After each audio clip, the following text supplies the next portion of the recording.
Que pasa YouTube, 6fthax here. Happy guys, today a somewhat UU Wi-Fi battle. Of course, if you guys do enjoy the video, make sure to hammer that like button down below to answer the question of the day. Now, what I mean by somewhat UU battle is that Danekii here, his channel link and stuff is down below, is that he wanted a UU battle with one BL Pokemon. So, because Victini right now is currently being suspect tested in the UU tier, my BL Pokemon is Thundurus Incarnate, and his BL Pokemon is Thundurus Ethereum form.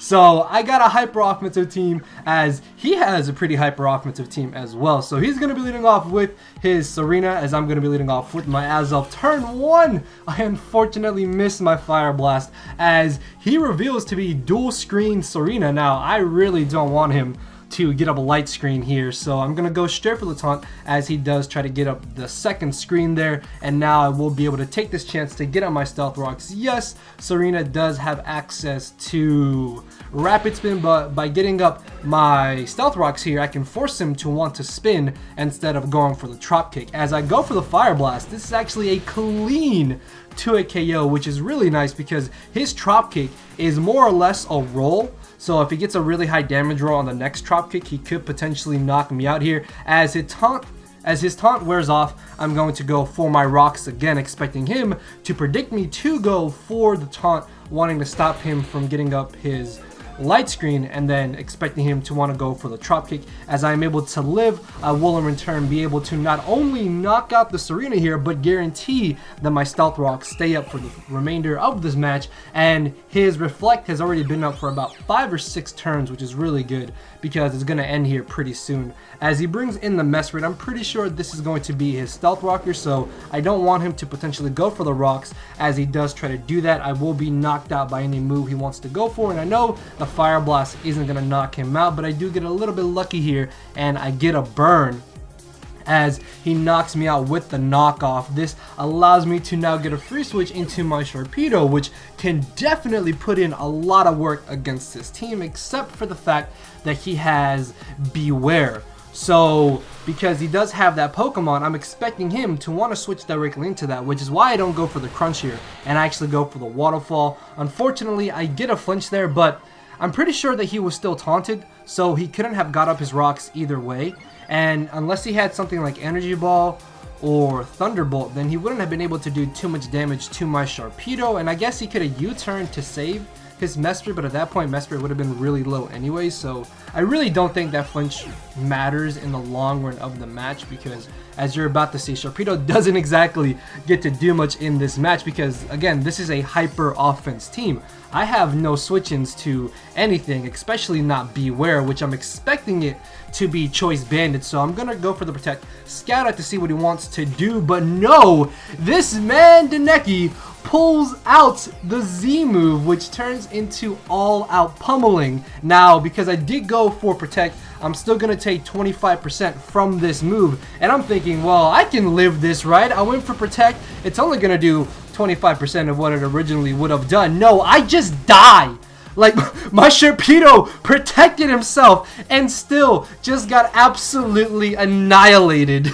So, my Sharpedo didn't really get to do anything in this match, as I can get now a free switch into my Starmie, which will be able to safely go for the Psyshock, as he's going to decide to switch into his Volcanion, probably expecting me to want to go for the Water type move, but no, I'm not going to do that because of this Volcanion, as I will be able to clean to a KO him. It turns out that he's actually Scarfed, which is another thing that caught me off guard, because normally I see Specs or Shuckaberry Volcanion from what I've seen in UU, not Scarfed, which is able to get off a pretty decent bit of damage on me, and that wasn't a proper sentence. Decent amount of damage on me, as in comes this giant turkey of regular Kyurem. I do have a Starmie. Not a Starmie, that is a Starmie. I have a Scizor, which should be able to safely switch into this Kyurem. Now, I am very specially defensive, so as long as he didn't go for like Hidden Power Fire or Focus Blast, and there was no way he should have been able to 2-hit KO me, as that Draco Meteor definitely tells me he's got to be Choice Specs, because that did almost 50% to my Scizor, because he is at -2 and he is fearing the Bullet Punch. I don't want to go for the Roost here. I definitely want to try and get momentum back in my favor, So that's exactly what I'm going to do here. I'm going to be able to go for the U-turn on his switch back into this Bewear, allow me to now U-turn into either my Starmie, my Thunderous, or Vicente here, the Victini. Now, because I'm unfortunately not max attack, this V-Crate is just barely gonna fail to knock out the Bewear. And if I was max attack, I'm pretty sure I would have been able to knock him out, as he is then going to go for the return. I honestly thought this was going to knock me out. Luckily though, Vicente is a trooper, and I will be able to go for a second V-Crate here, knocking out his Bewear, which is really nice because I could potentially save my Victini for later in this match to just V-Crate his Thunderous and his Kyurem.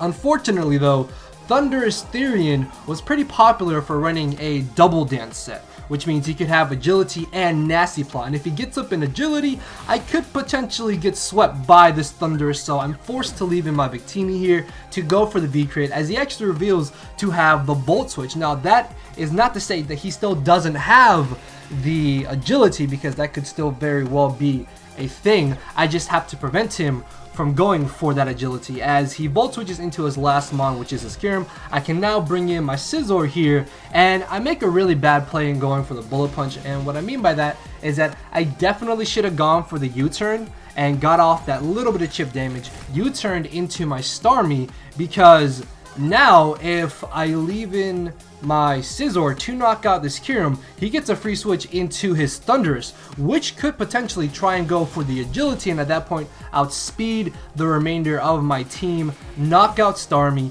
knock out Scizor, and potentially knock out my own Thunderous. So I could have gone for the U-turn here, but I really didn't want to risk the roll of Ice Beam potentially knocking me out if he did get a high damage roll, so I just Bullet Punch there. As in comes the Thunderous. I'm really hoping that he doesn't go for the agility, because I did go for the U-turn here just to try to get off that little bit of chip damage, as luckily he goes straight for the Thunderbolt. This now allows me to bring in my own Thunderous, and in return I'm going to be able to hit him with my Z move, which is all out pummeling, and at the amount of HP Thunderous is at, even if for some reason I'm not able to knock him out, I will definitely put him in range of where Life Orb Recoil will finish him off here. So Thunderous Incarnate winning the war of the Thunderouses, as I will be able to put him down, and that is going to be the 2-0 victory in my favor. So this turned out to be a really fun and good battle in my opinion. Hopefully you guys did enjoy it. Let me know what you think about Victini currently being suspect tested in UU to potentially be banned up to BL or even OU, depending on how things go. That is the question of the day, guys. So make sure to answer that. Hammer that like button down below, guys. Really do love and appreciate all of y'all's support. Thank you for watching. Check out the 2 videos on the end screen. And with that being said, I will see you all tomorrow. So later, everybody. Cause my brain and heart are both tied in the knot, and this hinders me from crying a lot. This causing me to show no emotion. But when I said I cared, I wasn't joking. But I guess it's too late for me to become broken. For now, I'm living with no more pain, tears of hoping. I'm just coasting. Yeah, I said I'm coasting. No more pain, tears, and hoping. For real.